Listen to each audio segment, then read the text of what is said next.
Hello everybody! I'm so excited to introduce you to the third episode of this season of Temple Smash. This whole episode was filmed under social distancing guidelines according to the COVID rules.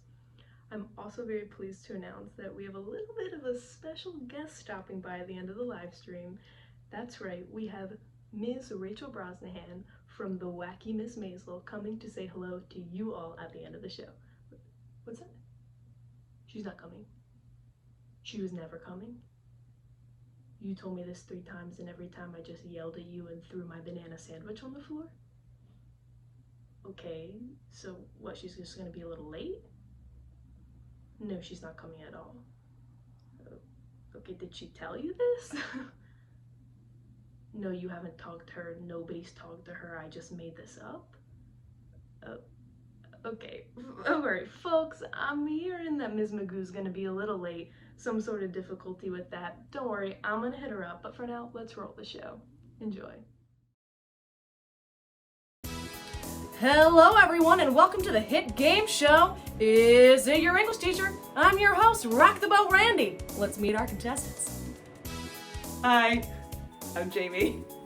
Hey, I'm Jared. Hi, I'm Ashley. Nice to meet you guys. Let's go over the rules. I'm going to describe somebody, and you have to tell me if it's your English teacher or somebody else. Each correct contestant gets 100 points. Ready? Let's begin. You eat lunch with her at school. You're that kid. She loves Harry Potter. Maybe a little too much. Anyways, sometimes she cries. You feel like you would die for her, but you're not sure why. Is it your English teacher? Or is it your friend from the 7th grade who had a trampoline in a big basement at her house? Oh shit, this guy's good. 20 seconds on the clock.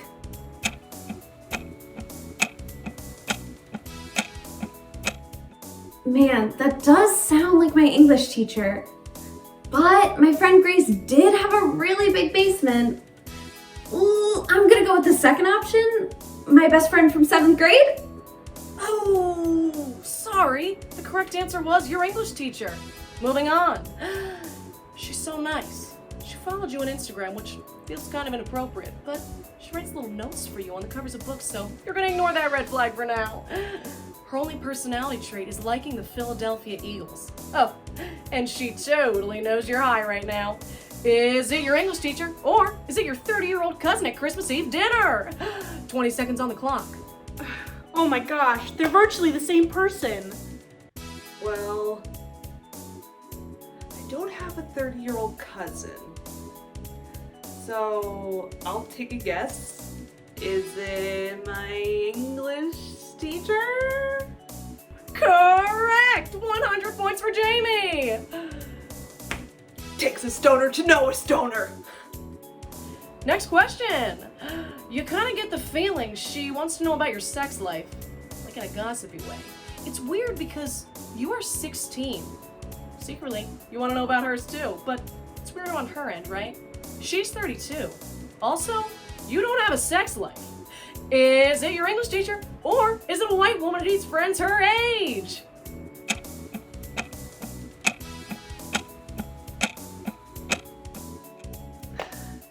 Well, I'm stumped. 5 seconds on the clock. Sorry guys. The correct answer was, well, both. Your English teacher is a white woman who needs friends her age. Next round. Ahem. She may be rough around the edges, but on the inside, she's delicate like a flower. Her soul feels old, kind of like you knew her in a past life. She is wise, the best mentor you ever had. She is candid, fun even. You know nothing about her personal life. She respects boundaries. But you imagine she was in a band in college or experimented with drugs or something. She's warm-hearted, yet mysterious. You could always turn to her when things were tough. You miss her. Oh, that's my 11th grade English teacher. No, Ashley, and you didn't even let me finish. The correct answer was the spider from Charlotte's Web. Fuck Fuck you, Ashley. I was gonna say that. That makes Jamie the winner with 100 points. Congrats, Jamie! What's that? Uh-huh. Oh, okay. Well, folks, our moderators just informed us that there was a second option to the last question. It's also your high school play director. Have a great night!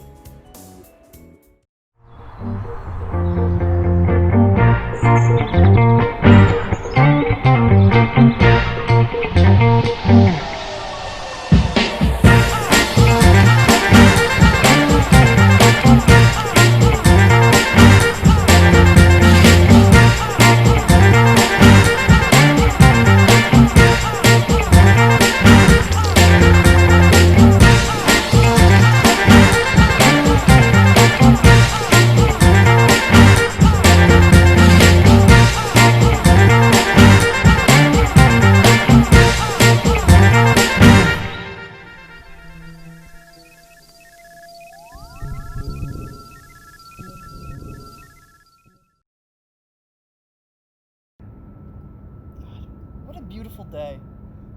So nice. The sky is so blue. Hey, look at that cloud. That looks exactly like a cupcake. Oh yeah. I think I see it. Alright, look at that one. Is that a... It looks exactly like a baking tray. Okay. Well, it's all about how you look at it. Like, take a look at that one. Okay, now what is that? Another cloud shaped obviously like a cookbook. Okay. Great.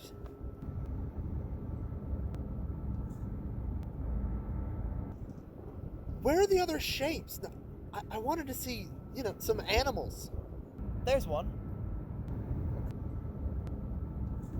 That's not what I meant. I wanted cute little animals. Not that! Relax. We don't need the clouds to have a nice time. Wait, what? She got a fair trial. Insider trading is a felony, Cloud. I can't believe I'm arguing with a cloud. Look!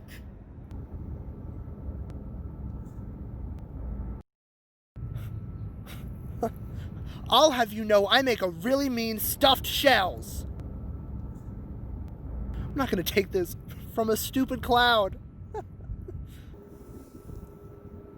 Is that a GIF?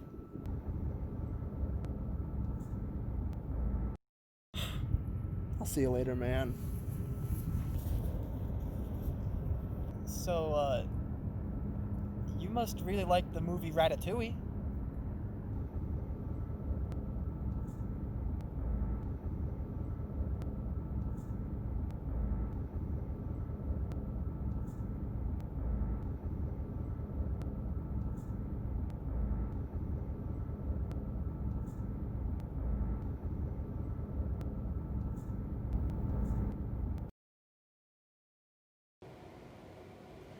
Wow, I still can't believe we look exactly alike and have the same birthday. How peculiar.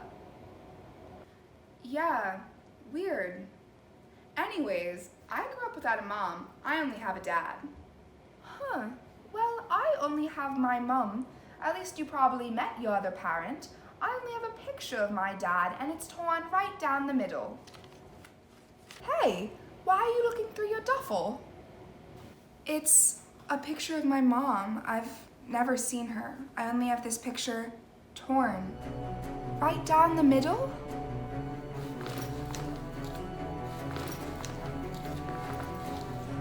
Okay, on the count of 3, let's show each other. Ready? Ready? 1, 2, 3.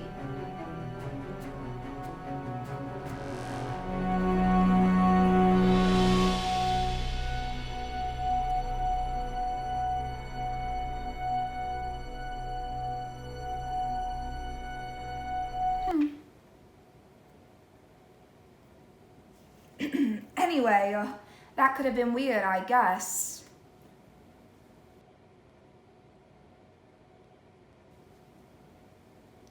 Anyways, sorry about your mom. Shit, yeah, you too, that sucks. Well, it was nice meeting you. I have something to tell you. I love you, Doctor. I love you too, Mayor. Oh my god! The volcano! I knew it was going to erupt! Those fools down at the station should have listened to me.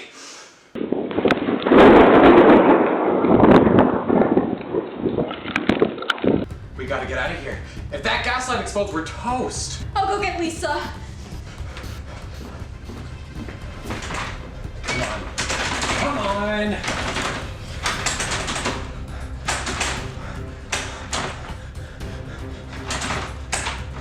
What do we do? I'm trying to leave, but the door's stuck! God damn it, to hell! Harry, language. What? You have to watch your language in front of my kids. What?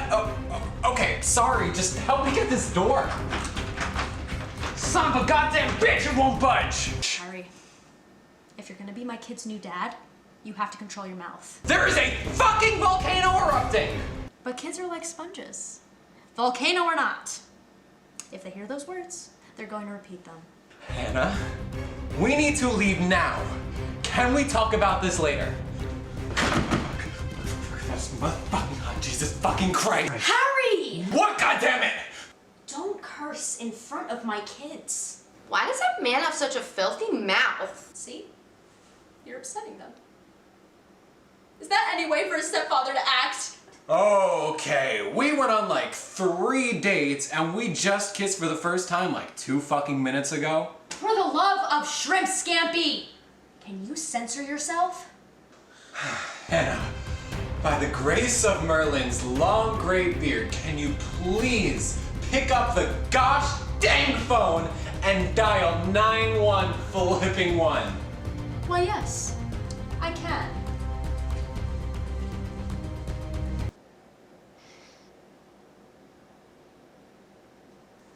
What does fuck mean?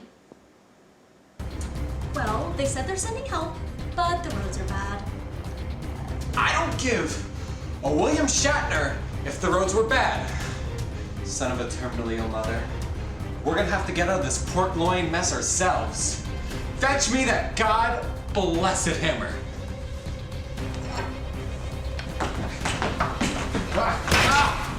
Thank fuck, we're saved. Whoa, man, watch your mouth. There's kids present.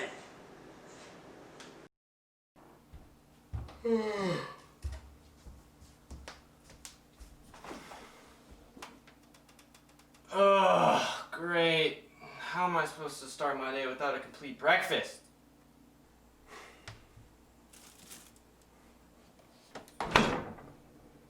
Guess it's just gonna be boring old toast again.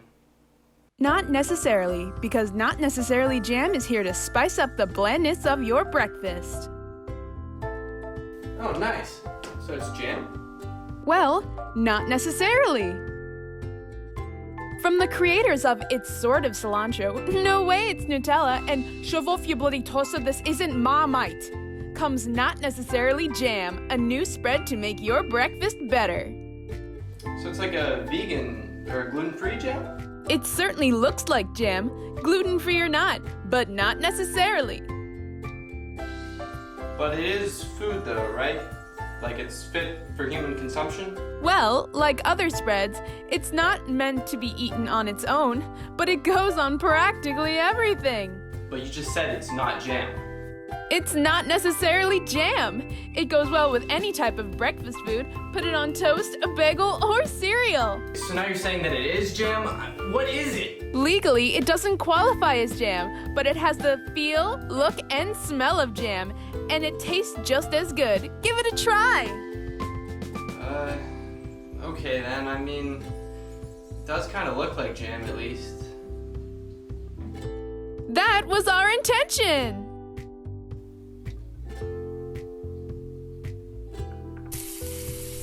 Oh, Jesus, why is it hot? It's fucking jam! Oh. Actually, it's not necessarily jam, and it's sort of available at your local Almost supermarket. What is it? Tell me what it is!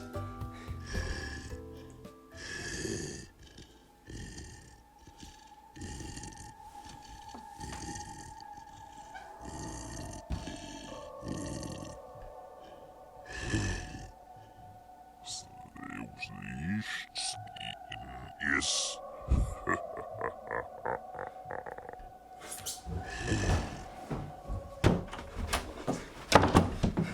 What the fuck is that? If your breakfast is not necessarily great, then it's time for Not Necessarily Jam, the delicious spread that is much like jam, so to speak, from Not Necessarily Monsanto. All right, everybody, we're ready to roll on with the commercial. Now the shot's 30 seconds, and we have this space for 2 hours, which should be more than enough time.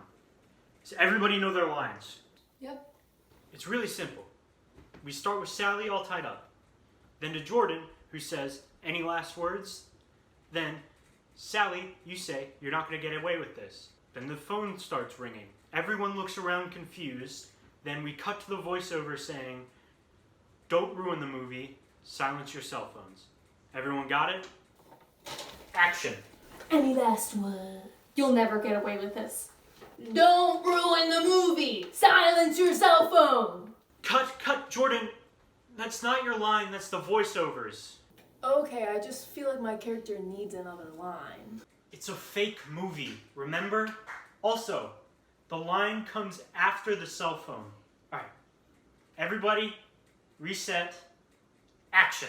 Any last word? You'll never get away with this. Oh, I know who that is. I said, don't call me Patty. I'm fucking working. What don't you get about that? Cut! Did you get a call because that ring was fake? No, it's for the movie. Listen, it's not a movie. It's a commercial that plays in the theater before the movie. And who is Patty? I don't know, I'm thinking maybe it's like my mom or maybe my younger cousin who wants to hang out with me because I have the job she wants to do, so she wants to shadow me at work, but I keep blowing her off because I'm like, I barely know you. And also, it's like when I'm at work, it's like my business what I do. What? That doesn't even make sense. She's gonna shadow your job as a supervillain? I don't know, you wrote the fucking script, man. There's nothing about that in the script. It's half a page long. Everybody reset. Cut all of that out, and action. Any last words? You'll never get away with this. No, cut. Jordan, why'd you read it like that? Well, I'm thinking maybe I'm like anticipating the phone call from Patty, so I'm kind of in my head and not focused on my work. No more character development. Alright? Let's start over again, stick to the script. Action. What do you know about Patty? Cut! Is that a knife? Put the knife down. No more Patty! Sorry, I'm just really in my fucking head about this phone call. Jordan, the phone call is not even supposed to be for you. It's from the audience who's watching the movie. I thought you said it wasn't a movie. It's a commercial that contains a movie that previews a real movie. So you're a liar. You know what? I want you off my set. No, I decided. Patty's my mom, and I haven't told her whether or not I'm coming home for Christmas yet, and she's pissed, because she's got to tell her brother how much green bean casserole I made, and he's on her ass about it, and all I got to do is tell her a simple yes or no. It's not that hard, Jordan. Alright, let's go. One more time. Any last words? You'll never get away with this. Patty, I'm going to find you and our daughter. And as for the people that took you, I'm gonna skin their bones and make them into a party hat for us. Not 3 individual party hats, one big one for all 3 of our heads to fit. Silence your cell phone, I guess.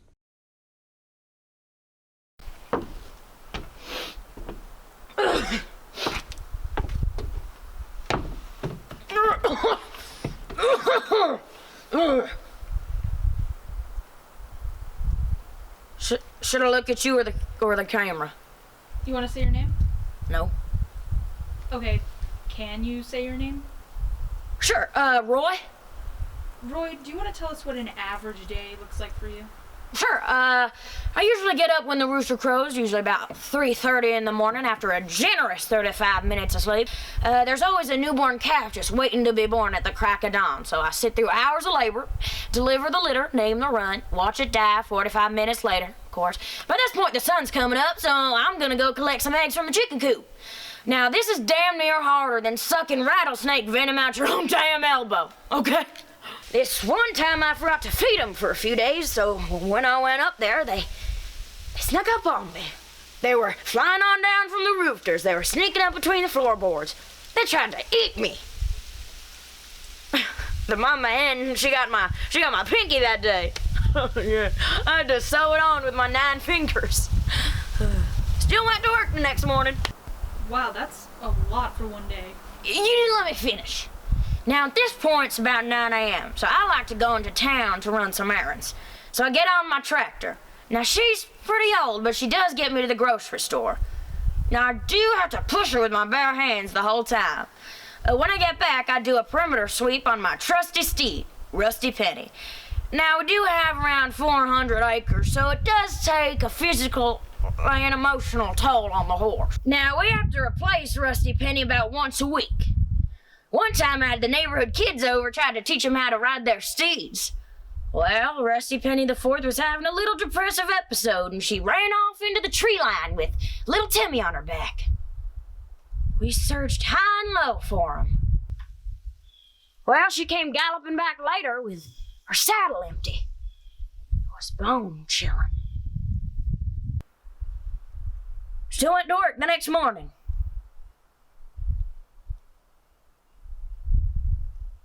Should I go on? I think we're good. Well, about now's the time I'm getting hungry. So naturally I'm over at the silo grabbing fistfuls of raw grain, and I'm snacking on that. Now, this is usually when I finally hit the hay. And I hit it for hours. I puncture it. It's not my favorite job, but someone's got to do it. And then I start mowing the lawn. Now, this takes about 6 hours daily. With that much lawn to mow, there's bound to be a couple birds getting caught up in the gears. This one time, a particularly beautiful specimen with cobalt blue wings and a little tiny yellow pecker got completely obliterated in there. I thought there was no hope for the little feller, and by the look of him, there wasn't. With my own God-given breath, I resuscitated and resuscitated till I couldn't no more. I even fashioned little birdie crutches so he could learn how to walk. This bird showed me the meaning of life. He showed me my past, present, future. He showed me my life's deepest regrets, and he healed them. He showed me the true meaning of love, and I wept. Still went to work the next morning. Wow, okay, that's more than enough. We can just wave goodbye now if you want. Okay. Oops. Still going to work tomorrow. Wow, what a great episode. I hope you all had as much fun as I did. Unfortunately, Madame Brosnahan isn't returning my calls. She prefers Snapchat. But maybe we can get her on the show in a future episode. For now, thank you to the Cal Lucille Rudman Foundation, George Cummings, and 2TV. Have a safe night, everyone. I love you all.